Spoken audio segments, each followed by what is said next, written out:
Assalamualaikum warahmatullahi wabarakatuh. Saya Lucia Intan Pratiwi dari kelas 11 MIA 3. Saya akan menjelaskan struktur dan fungsi jaringan tumbuhan. Jaringan tumbuhan merupakan sekumpulan sel yang memiliki bentuk, struktur, dan fungsi yang sama. Jaringan tumbuhan dibedakan menjadi dua, yaitu jaringan meristem dan jaringan dewasa.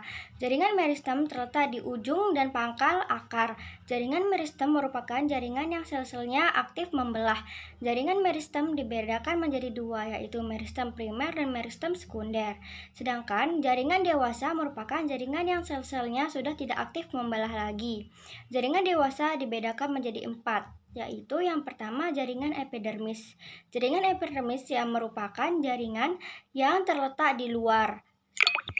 Jaringan epidermis berfungsi sebagai pelindung dan tempat pertukaran zat. Yang kedua ada jaringan parenkim.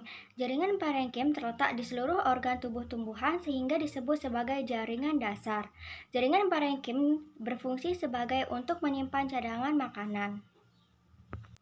Yang ketiga ada jaringan penyokong atau penguat yang berfungsi sebagai untuk memberikan kekuatan pada tumbuhan agar mampu berdiri tegak. Dan yang terakhir ada jaringan pengangkut yang berfungsi untuk mengangkut air dan garam mineral dari dalam tanah dan hasil fotosintesis dari satu bagian ke bagian lain. Jaringan pengangkut ada dua, yaitu jaringan xilem dan jaringan floem. Organ pada tumbuhan yang pertama ada akar. Akar berfungsi untuk menyerap air dan zat hara dari dalam tanah. Berikut jaringan penyusun akar. Yang pertama ada epidermis atau kulit terluar yang berfungsi untuk melindungi jaringan di bawahnya. Yang kedua ada kulit pertama atau korteks yang berfungsi untuk menyimpan cadangan makanan.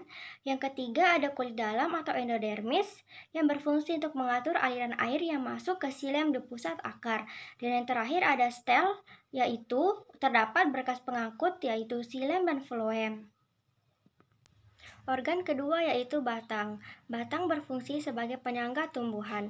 Berikut jaringan penyusun batang. Yang pertama epidermis yang berfungsi untuk melindungi dari bahaya kekeringan.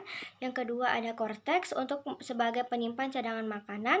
Yang ketiga ada floem yang berfungsi untuk mengangkut zat hasil fotosintesis dari daun ke seluruh tumbuh-tumbuhan. Yang keempat ada xilem yang berfungsi untuk mengangkut air dan zat hara dari dalam tanah ke daun. Yang kelima ada kambium, yaitu untuk membentuk xilem dan floem. Dan terakhir ada empulur, yaitu untuk memperkuat organ tumbuh-tumbuhan. Organ ketiga yaitu daun. Berikut jaringan penyusun daun. Yang pertama ada kutikula yang berfungsi untuk mengurangi proses penguapan. Yang kedua ada epidermis atas yang berfungsi untuk mengatur konservasi air. Yang ketiga ada parenkim palisade yang berfungsi sebagai tempat fotosintesis. Yang keempat ada parenkim spon yang berfungsi untuk menyimpan hasil fotosintesis. Yang kelima ada epidermis bawah yang berfungsi untuk melindungi jaringan daun di atasnya. Dan terakhir ada mesofil.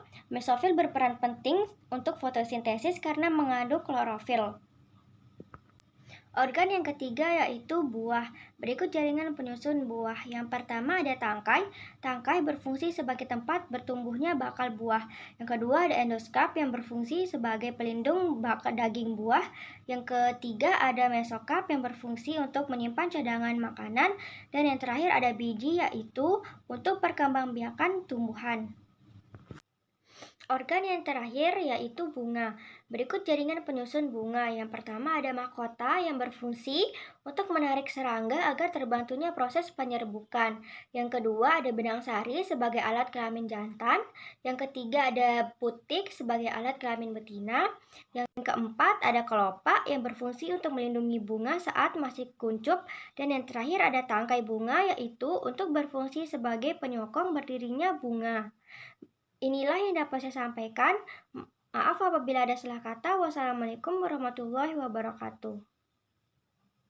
Yang keempat ada kelopak yang berfungsi untuk melindungi bunga saat masih kuncup. Dan yang terakhir ada tangkai bunga yaitu untuk berfungsi sebagai penyokong berdirinya bunga. Inilah yang dapat saya sampaikan. Maaf apabila ada salah kata. Wassalamualaikum warahmatullahi wabarakatuh. Yang keempat ada kelopak yang berfungsi untuk melindungi bunga saat masih kuncup. Dan yang terakhir ada tangkai bunga yaitu untuk berfungsi sebagai penyokong berdirinya bunga. Inilah yang dapat saya sampaikan. Maaf apabila ada salah kata. Wassalamualaikum warahmatullahi wabarakatuh.